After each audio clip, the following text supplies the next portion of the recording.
Nous allons apprendre à utiliser la variable de type range qui en VBA Excel est la variable la plus importante. Donc là j'ai inséré dans la feuille Excel à partir de C4 une matrice avec quelques valeurs. Nous choisissons l'onglet développeur et nous insérons un contrôle ActiveX. Clic droit sur le bouton pour changer l'affichage.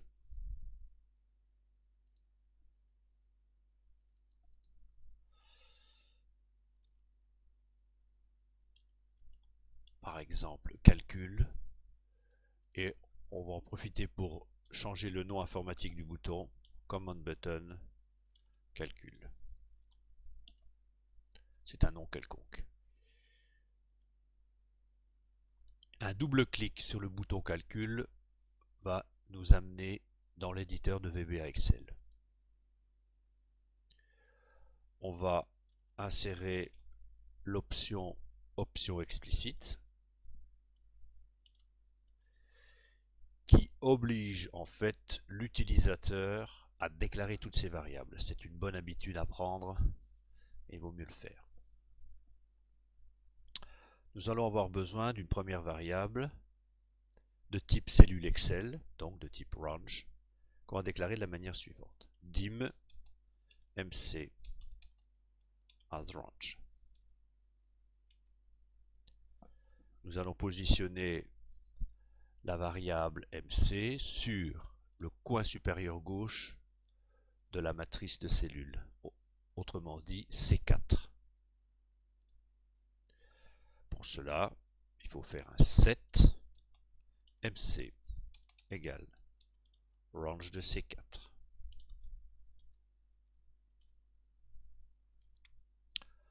À partir de là, vous pouvez déjà vous rendre compte si cette instruction fonctionne ou pas.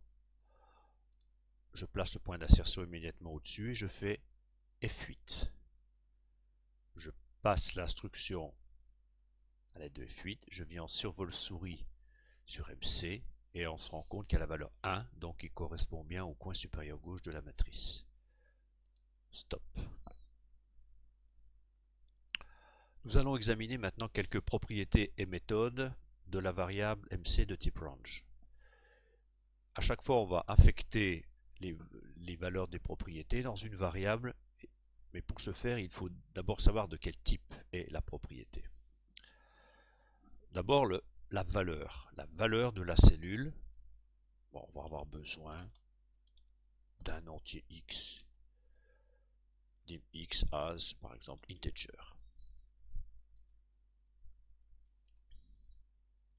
Pour accéder au contenu, il faut dire x égale mc.value.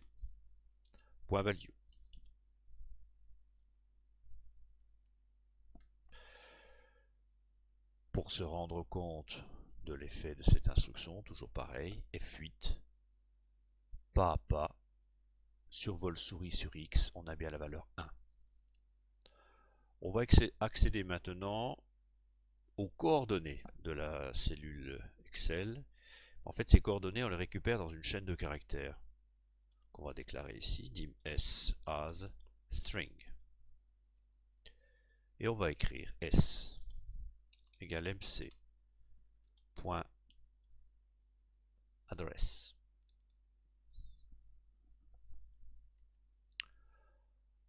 On veut aussi connaître la ligne et la colonne de la variable mc. Donc on va dire dim call as integer ligne lig as integer. Et on va dire ligne égale mc.row call égale mc.column.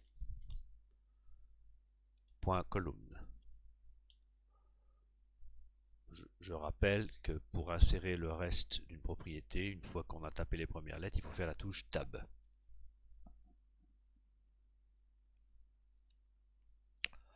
On va aussi accéder à une cellule relative au coin supérieur gauche de la matrice. Donc on va écrire x égale mc.offset. Déplacement en ligne. Positif c'est vers le bas.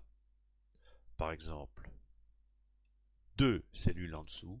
Colonne offset positif c'est vers la droite. Négatif c'est vers la gauche. 3. Et ne jamais oublier point value. Les débutants en VBA ont tendance à oublier. Il faut mettre, si on veut accéder à la valeur, il faut toujours rajouter point value. Supposons qu'on veuille connaître la couleur de la cellule.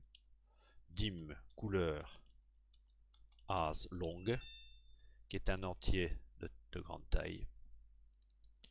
On va écrire couleur égale mc.interior raté point intérieur point color. On va tester ces quelques propriétés qui ne sont pas exhaustives bien évidemment. F8. Voilà, je regarde ce qu'il y a dans S. Et bien vous voyez que c'est bel et bien une chaîne de caractères parce qu'il y a la double cote qu'on aperçoit bien ici. C'est C4, $C, $4, adresse absolue. La ligne LIG vaut 4. Et oui, c'est la quatrième ligne de la matrice. La colonne, c'est bel et bien la colonne 3. Si on se déplace de 2 lignes vers le bas, 3 colonnes vers la gauche, on accède à la valeur 14. Donc, pour comprendre d'où vient ce 14, il faut faire 2 lignes vers le bas, 1, 2, 3 colonnes vers la droite. Donc on a bien notre 14 ici. Stop. Ensuite, on va récupérer la cellule qui est obtenue en se déplaçant depuis le coin supérieur gauche vers le bas. Et ensuite, on fera la même chose pour aller vers la droite. Donc c'est la propriété, la méthode end. On va avoir besoin de 2 variables supplémentaires, mc1 as range, mc2 as range. Et on va dire set mc1 égale mc.end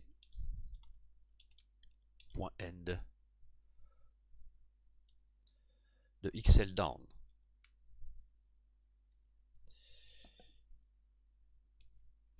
Mais on va aussi, puisque vous allez voir que c'est en quelque sorte récursif, set mc2 égale mc.end.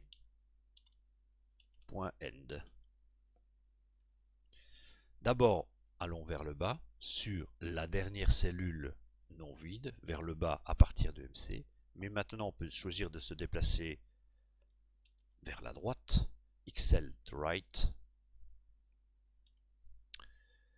Et de cette manière, on a dans MC1 cette cellule-là et dans MC2 cette cellule-là. Puisqu'on a fait pour MC1 ceci et pour MC2, on a fait d'abord ceci, puis cela. Pour le vérifier, je place un point d'arrêt ici. J'exécute. On vient en survol souris sur MC1, on voit qu'on a 11. C'est bien ce 11 ici. Sur MC2, 15. C'est bien cette valeur-là. On peut maintenant calculer le nombre de lignes de la matrice. Dim nb ligne as integer. Dim nb colonne as integer. À quoi est égal le nombre de lignes?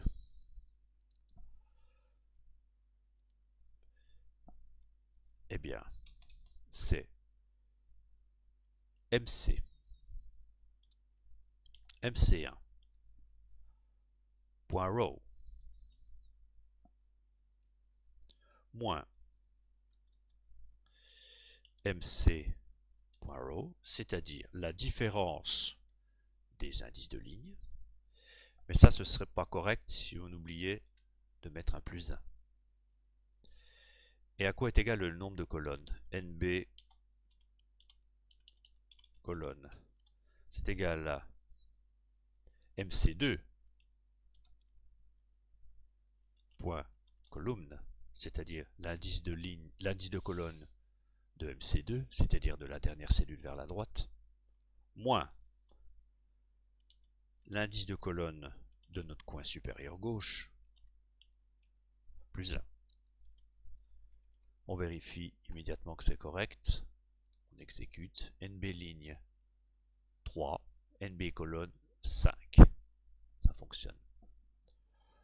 On peut utiliser, si on en a envie, ces nombres de lignes et nombres de colonnes pour bâtir une itération en i et j. Donc on va déclarer deux variables supplémentaires, dim i as integer, j as integer. Et on peut écrire une itération pour balayer par exemple toute la matrice. For i est égal à 0 to nb ligne moins 1. Je vais mettre tout de suite next i. For j est égal à 0 to nb colonne moins 1. Next j. Et à l'intérieur, on va examiner la valeur de la cellule qui correspond à i et j. C'est mc.offset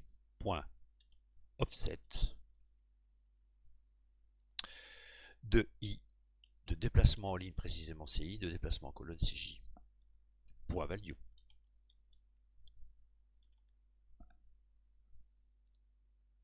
On va mettre un point d'arrêt sur plutôt sur next.j et on exécute. Raté. Condition de mettre. On va observer les différentes valeurs de x en utilisant le débugger. Je sélectionne x et je fais un clic droit. Ajouter un espion. Je le vois ici. Et on fait des next. Donc là, vous voyez 1, 2, 3, 4, 5. On vient de balayer la première ligne pour i fixé à 0. Et maintenant, on balaye la seconde ligne jusqu'à 10. On balaye la troisième ligne jusqu'à 15. Et on sort de l'itération. Stop. Voilà un premier aperçu de la variable de type range, de ses nombreuses propriétés et méthodes. La variable incontestablement la plus importante du VBA Excel.